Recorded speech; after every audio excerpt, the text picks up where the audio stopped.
ปัจจุบันนี้ก็ยังนี่ยังไม่มีรถดับเพลิงดับเพลิงบ้านดับเพลิงกับเบิดแล้วนี่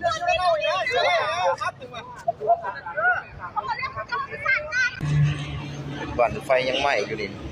ยังลุกไหม้อยู่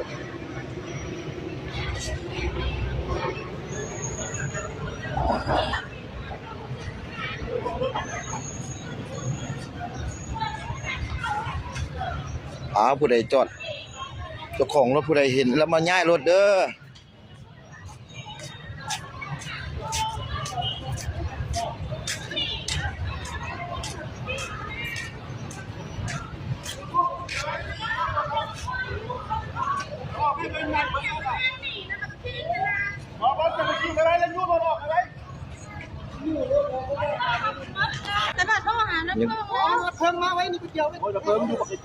ปัจจุบันนี้ก็ยังนี่ยังไม่มีรถดับเพลิงบ้านดับเพลิงกับเบิดแล้วนี่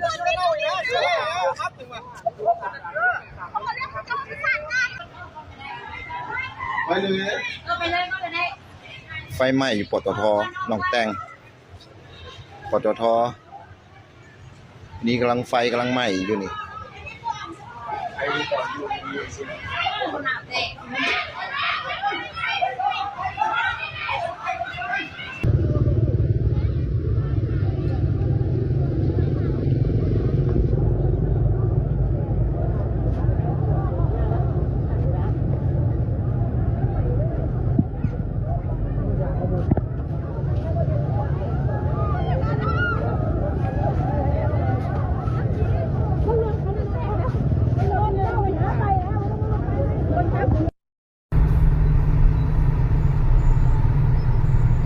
เจ้าไฟไหม้รถอยู่ปั๊มน้ำมันหนองแตงแต่แล้วนี่เต็มหมดเลย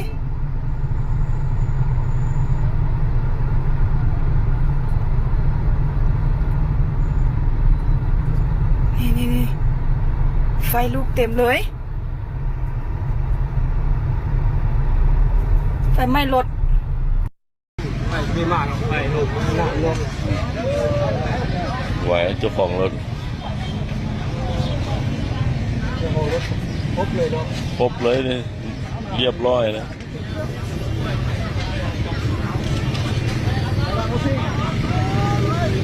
ปั๊มน้ำมันหนองแตงแถวตลาดนุกซี่เด้อเสียใจก็ยาวใจจะไปใจได้จ่ายอนโอ้ดังต้มแล้วบัดนี้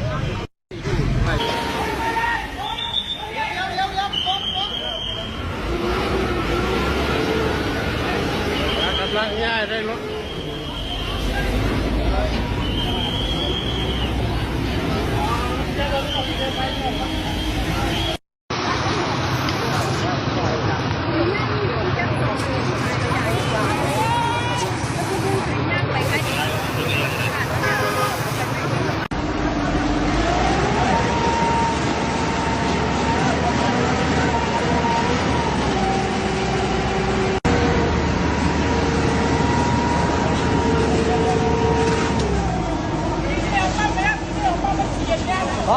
บอกกัน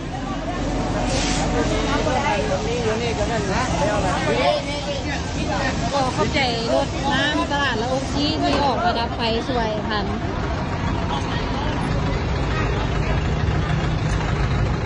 เอาเงินมานครหลวงที่เนาะตอนนี้มี2ที่เนาะอยู่ปั๊มน้ำมันที่ข้างตลาดที่เนาะ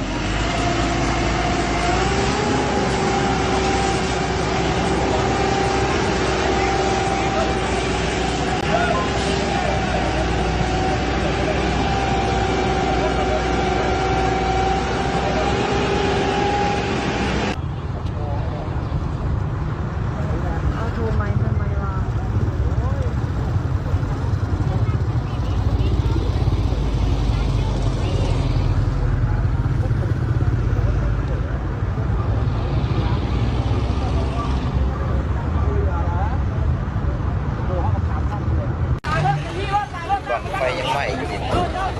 กไหม้เลย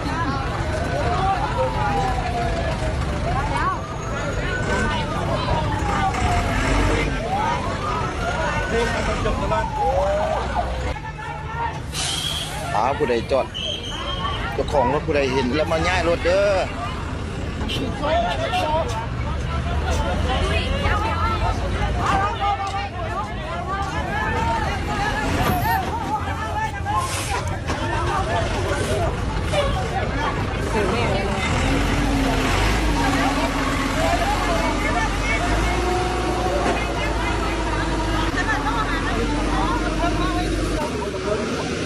ปัจจุบันนี้ก็ยังไม่มีกับผมกับเพื่อนบ้านกับเพื่อนกับเพื่อนกัน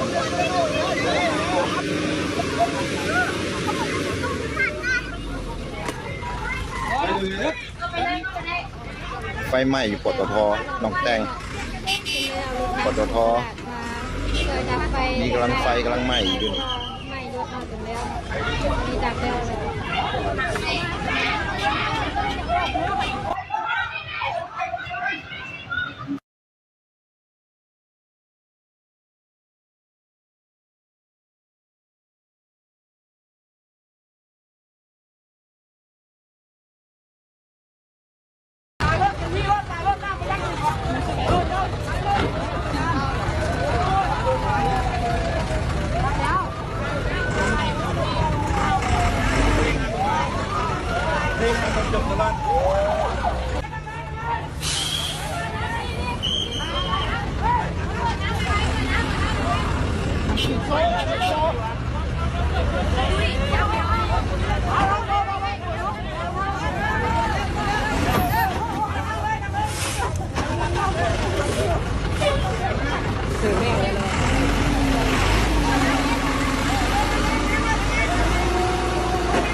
ก็เจอมันตลาดอุซีเนาะคุณเลยเอารถน้ำถึงตลาดมา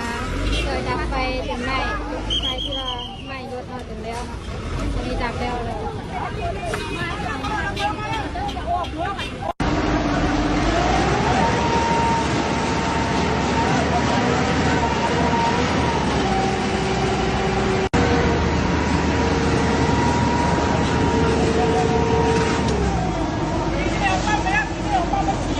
บอกกันบอกกันบอกกันนี่อยู่นี่กันนั่นนะเดี๋ยวนะ ก็เข้าใจรถน้ำตลาดแล้วอุซีที่ออกไปดับไฟสวยทัน